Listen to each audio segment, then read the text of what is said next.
this includes all the changes that were discussed during the recent budget workshops. And so we'll just basically give you a little recap.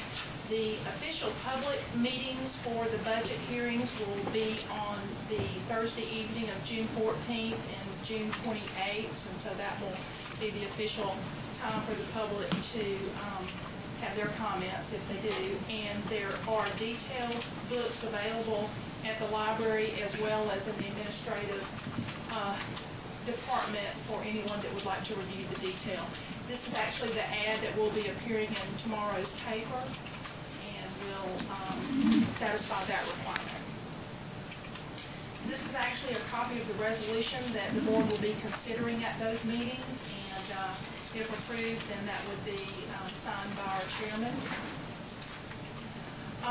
This is a recap of the detailed revenues and expenditures, and it's by the separate funds. And what this really shows you is the impact that the budget, this year's budget, is going to have to our cash reserves.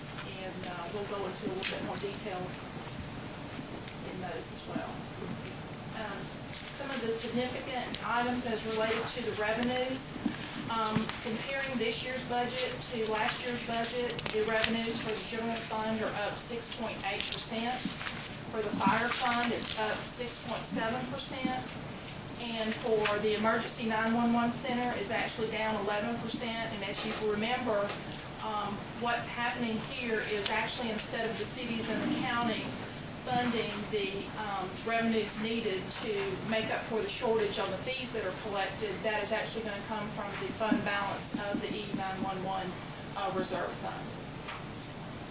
Other special revenues are up 15.8%, and overall budgeted funds are up 4.4%. This budget actually includes a 5% growth in the real estate property. George Wingo in the tax commissioner's office is telling me that we could possibly have a 6% growth, but this 5% basically represents a conservative approach. And then we'll have those final numbers, and he said maybe in July, if not in July, by August, and we'll have that information to be able to set the millage rates. When does the digest go to the state? Actually, it's normally due August the 1st. George does say that sometimes that is flexible, just depending on getting all the information. As you know, you'll be setting the rates for the school board as well, and we'll have to wait to get that information from them. The figures are based on a full percent growth of 5%, and meaning that there's been no rollback of the reassessed values in this particular budget. Now, the capital and CIP projects for the 2008 year actually totaled $8.7 million. We have $2.4 million in the revenues from 2008 to help cover those costs. What we don't have is in the revenues is the $6.3 million, and that is going to be funded from reserve funds. And below there is a recap for you by the specific funds, the general fund, the 911 fund, and the fire fund, showing you exactly where those capital projects will be funded from. For example, in the general fund, we do have revenues of almost $1.5 million to help fund these, but we will be using $2.3 million in reserve to cover the total cost of the $3.8 million for the projects within the capital fund.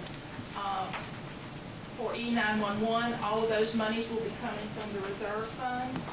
And for the fire fund, it's again a combination of the funding sources to be able to cover those projects as well.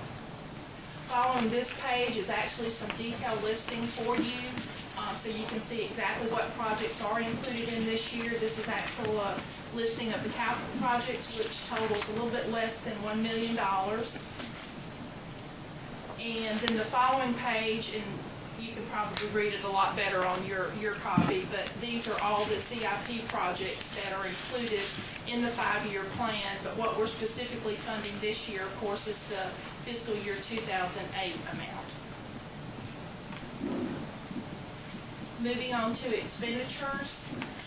This budget includes $5 million for the general fund operating budget. This is an increase of $2 million over last year, and that's about 4.1%. And just to reiterate, the funding for this year's capital and CIP, $6.3 million of that will be coming from the reserve funds, and that's not included in that $51.5 million. This budget also includes replacing 18 vehicles and purchasing 6 new vehicles for a total cost of $833,000.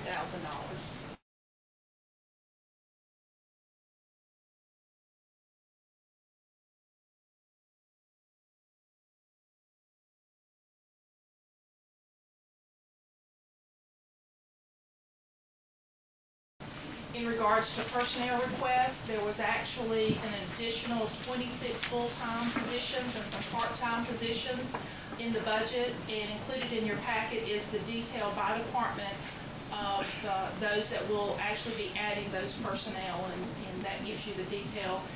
For example, for the general government, there's actually 5.5 FTEs in that area. For public safety, again, it's almost 20 personnel in that area as well. So you can see those by the different functions within the government.